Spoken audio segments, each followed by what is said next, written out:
Assalamualaikum warahmatullahi wabarakatuh. Innal hamdalillah nahmaduhu wa nasta'inuhu wa nastaghfiruh wa na'udzu billahi min shururi anfusina wa min sayyiati a'malina. May yahdihillahu fala mudhillalah wa may yudlilhu fala hadiyalah. Asyhadu an la ilaha illallah wahdahu la syarikalah wa asyhadu anna Muhammadan abduhu wa rasuluh alladzi la nabiyya wa la rasula ba'da. Jamaah sekalian yang dimuliakan oleh Allah Subhanahu wa taala. Alhamdulillah di kesempatan kali ini kita masih diberikan kesempatan oleh Allah Subhanahu wa taala untuk menerima juga memanfaatkan nikmat yang telah Allah berikan.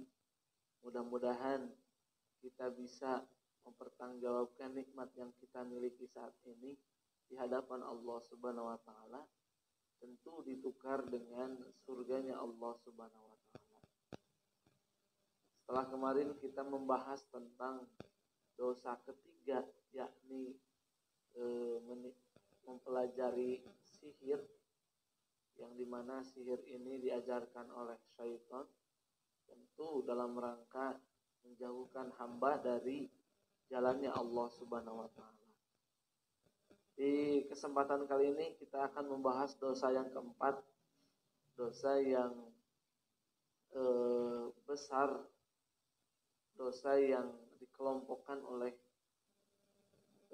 Imam Az-Zahabi ini di nomor 4 di dalam kitabnya Al-Kabair.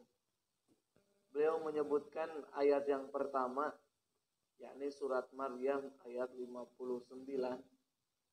Beliau mengutip, fakhalafa min ba'dihim, maka setelah mereka ada pengganti, khalfun, generasi ini, adha'us shalah, mereka meninggalkan salat, wattaba'us syahawat, serta mengikuti syahwat hawa nafsunya, fasaufa yalqawna ghayya, maka mereka akan menemukan kesesatan. Illa man taba wa amana wa amila sholihan, kecuali mereka yang bertaubat kemudian beriman dan beramal saleh. Ikhwatul iman rahimakumullah, jika melihat tafsir dari ayat ini, memang ayat ini menjelaskan tentang para nabi yang setelah disebut oleh Allah Subhanahu wa taala beberapa kenikmatan nabi dari mulai Nabi Daud dan lain sebagainya. Kemudian ayat ini melanjutkan tentang atau setelah penjelasan para nabi. Jadi setelah para nabi nanti ada generasi yang satu meninggalkan sholat, dua mengikuti syahwat, maka mereka akan menemukan kesesatan. Jadi ikhwatul iman rahimakumullah, kalau kita bisa ambil intisari dari ayat ini adalah seseorang menemukan kesesatan jika dia berani meninggalkan sholat atau terlalu mengentengkan ibadah sholat, kemudian mengikuti hawa nafsunya. Karena biasanya setan mengawali godaan pada manusia ini dari syahwatnya dulu. Nah, syahwatnya ini identik yang namanya aliran sesat ini identik dengan syahwat. Jadi aliran sesat ini tidak akan terlepas dari dua hal. Yang pertama syahwat duniawi berupa harta, atau syahwat yang berupa kemaluannya. Jadi ada aliran sesat itu yang fokusnya hanya di harta, makanya dia mewajibkan anggotanya untuk iuran sekian, bahkan ada yang berkeyakinan boleh mengambil harta dari orang lain padahal bukan haknya. Jadi mengumpulkan hartanya ini dengan cara-cara yang batil, dengan keyakinan bahwa di luar kelompoknya kafir, jadi boleh untuk diambil harta yang di luar kelompok mereka. Yang kedua tadi, tentang farji, kemaluan. Biasanya aliran syad ini jadi modusnya itu para guru biasanya menyetubuhi atau menzinahi kaum perempuan. Maka aliran sesat ini dua contoh tadi, syahwat akan harta atau syahwat karena farji atau pasangan wanita atau lelaki. Dalam Syiah contohnya ada nikah mut'ah. Dulunya memang diperbolehkan dalam Islam, tapi hukum itu dimansuh bahwa sampai hari kiamat pun yang namanya nikah mut'ah itu sudah tidak berlaku lagi hukumnya. Ikhwatul iman rahimakumullah. Kemudian penulis atau Imam Adz-Dzahabi ini mencantumkan ayat surat Al-Munafikun ayat ke-9.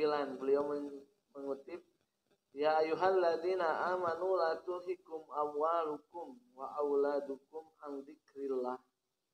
Wahai orang-orang yang beriman, jangan sampai melalaikan kalian amwalukum, harta kalian, wa auladukum, anak kalian, an dzikrillah, dari beribadah kepada Allah Subhanahu wa taala. Para ulama memaknai zikir ini adalah sholat. Jadi ada orang-orang yang meninggalkan sholat atas nama keluarga, atas nama anak, atas nama harta. Jadi mereka mencari harta, mencari nafkah, melanggar waktu sholat demi hanya karena keluarga dan kekuasaan atau ingin kekayaan yang lebih dari manusia yang lainnya.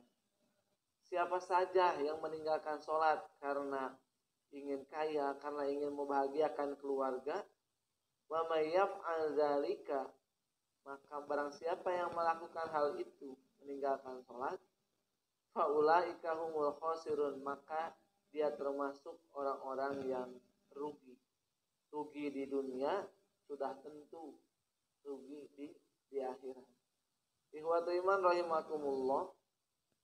Dalam hadis Rasulullah sallallahu alaihi wasallam mengingatkan atau menjelaskan bahwa awwalu ma yuhasabu bihil abdu yaumal qiyamah, awal atau amalan yang pertama seorang hamba di hisab nanti di akhirat adalah min amalihi, dari amalnya ini as-sholah, yaitu sholat. Fa in sholahat, jika sholatnya ini beres, faqad aflaha wa anjaha, maka dia beruntung dan dia akan lolos dari siksanya Allah Subhanahu wa taala.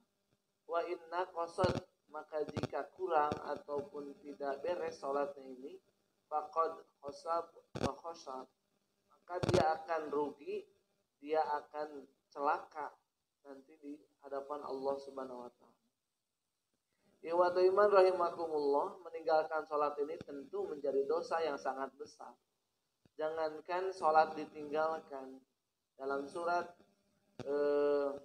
Al-Ma'un ayat 4 Allah SWT berfirman, fawailul lil musallin, maka neraka wel atau celaka bagi orang yang sholat. Alladzina hum an sholatihim sahun, mereka adalah orang-orang yang sahun, lalai terhadap sholat.